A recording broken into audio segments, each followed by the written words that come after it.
ამა თუ იმ პერსპექტივიდან სიცოცხლის შესახებ მსჯელობა კოდის ეპიზოდების ერთ-ერთი წამყვანი თემაა. დედამიწაზე წარსულში არსებული ცივილიზაცია ბევრად აღემატებოდა განვითარების დონით, ტექნიკური შესაძლებლობებითა და სამყარო შესწავლის სურვილით ჩვენს ცივილიზაციას.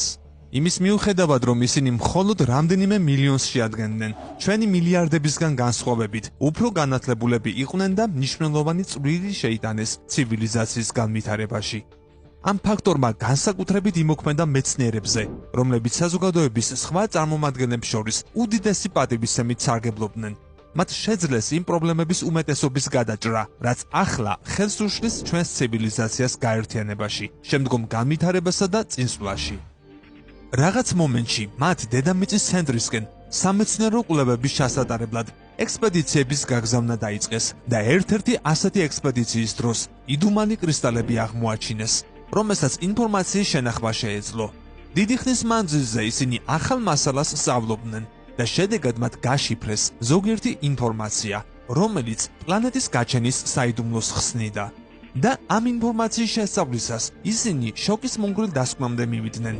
გაირკვა, რომ რეალურად ჩვენი პლანეტა ხელოვნურად იყო შექმნილი.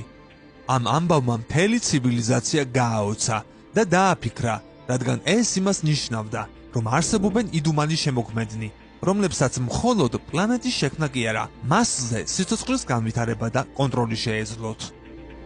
რამდენიმე ათეული წლის შემდეგ მეცნიერებმა უცნაური კვანტური ენერგიის პროცესები აღმოაჩინეს, რომელიც ფიზიკური კანონების მიხედვით არ უნდა ყოფილიყო. ამ აღმოჩენამ დაამტკიცა, რომ სამყაროში არსებობდა უცნობი განზომილება, რომელსაც ენერგიის შთანთქმა შეეძლო. მათ ამ პროცესის უფრო დეტალურად შესწავლა დაიწყეს და გადაწყვიტეს, რომ შემდგომი კვლევებისთვის მოწყობილობა შეიქმნათ, რომელსაც ამ იდუმალი განზომილების ჩვენს განზომილებასთან შეერთება და დროებით შეთავსება შესაძლებოდა. მათ დაახლოებით 20 წელი დასჭირდათ ასეთი მოწყობილობის შესაქმნელად, მაგრამ როდესაც ის პირველად აამუშავეს, შედეგი მთელმა ცივილიზაციამ შეიგრძნო. მოწყობილობის ჩართვისთანავე გაჩნდა პატარა პორტალი, რომელმაც მხოლოდ რამდენიმე წამი შეძლო არსებობა და დაიხურა. ამიტომ მეცნიერებმა იქეთა მხრიდან მონაცემების მიღება ვერ შეძლეს, მაგრამ სამაგიეროდ სხვა რაღაც მოხდა. იმავე დღეს მზეზე უცნაური აქტივობა დაიწყო, რომელიც არნახული მასშტაბის ქარიშხალში გადაიზარდა.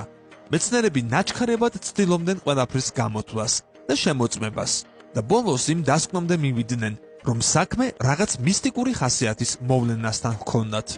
მოგვიანებით მეცნიერებმა გაიხსენეს სხვა განზომილების გახსნასთან დაკავშირებული ექსპერიმენტი და ეს მოვლენები ერთმანეთს დააკავშირეს.